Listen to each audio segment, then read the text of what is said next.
आजकल मार्केट में ज्यादा से ज्यादा रैम वाले मोबाइल फोन की रिक्वायरमेंट होती है। लेकिन क्या आप जानते हैं कि रैम आखिर होता क्या है, ये कैसे काम करता है? तो आज के इस वीडियो में हम ये जानेंगे कि रैम मेमोरी होता क्या है। जैसा कि हम जानते हैं कि किसी भी कंप्यूटर डिवाइस में मेमोरी दो टाइप की होती है, एक होती है प्राइमरी मेमोरी और एक होती है सेकेंडरी मेमोरी। यहाँ पर रैम प्राइमरी मेमोरी है जबकि हार्ड डिस्क सेकेंडरी मेमोरी है। तो रैम है क्या? रैम एक प्रकार की मेमोरी है जो कंप्यूटर में चल रहे प्रोग्राम या फिर सॉफ्टवेयर को अस्थायी तौर पर स्टोर करती है, यानी कि ये अनफिक्स्ड होती है। जब तक कंप्यूटर या सॉफ्टवेयर चलता है तब तक रैम उसे स्टोर करता है। तो रैम का फुल फॉर्म होता है रैंडम एक्सेस मेमोरी। इसको डायरेक्ट एक्सेस मेमोरी बोला जाता है। ये जो मेमोरी होती है ज्यादा तौर पर कंप्यूटर में कम साइज में रहती है। सेकेंडरी मेमोरी की तुलना में ये बहुत कम होती है, जैसे मोबाइल में 1 GB, 2 GB, 3 GB, 4 GB, 6 GB तक होती हैं।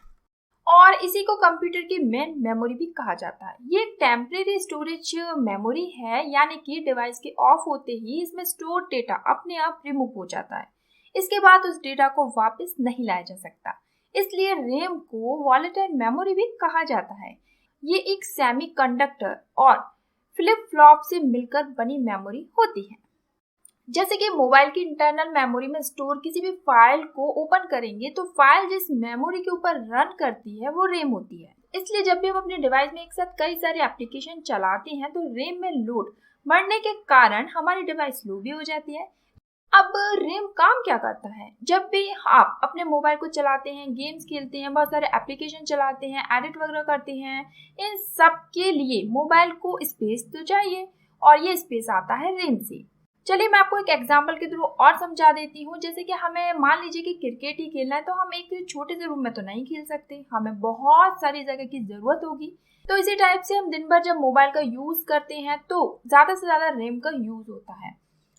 तो जितना ज्यादा रैम की कैपेसिटी रहेगी उतनी एप्लीकेशन हम अपने मोबाइल में एक साथ चला सकते हैं। रैम करता क्या है? जब आप मूवी देखते हैं या फिर सॉन्ग सुनते हैं तो मूवी जो होती है वो मेमोरी कार्ड में रहते हैं। सीपीयू क्या करता है? मूवी को मेमोरी कार्ड से निकालता है और रैम में मूवी को प्ले करता है। तो जितना ज्यादा एप्लीकेशन आप एक साथ चलाएंगे उतनी ही ज्यादा रैम आपकी यूज होगी। इसे रैंडम एक्सेस मेमोरी क्यों कहा जाता है? तो रैम में डेटा और इंस्ट्रक्शन सेल में स्टोर रहती हैं।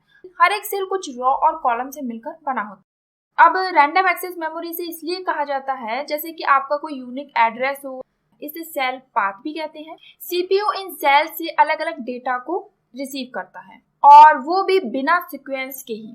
तो रैम में जितना भी डेटा अवेलेबल है रैंडमली एक्सेस किया जा सकता है। तो इसकी इसी खूबी के कारण इस मेमोरी का नाम रैंडम एक्सेस मेमोरी रखा गया। अब मेमोरी दो टाइप की होती है। एक होती है SRAM, जिसका पूरा नाम होता है static random access memory. Device के बंद हो जाने पर इसमें मौजूद डाटा खो जाता है। ये डेटा को फास्ट एक्सेस करती है, इसलिए इसे कैच मेमोरी भी कहा जाता है। SRAM फ्लिप फ्लॉप से मिलकर बनी होती है, इसलिए इसे कम रिफ्रेश करना पड़ता है। दूसरी होती है DRAM। DRAM का मतलब होता है डायनामिक रैंडम एक्सेस मेमोरी।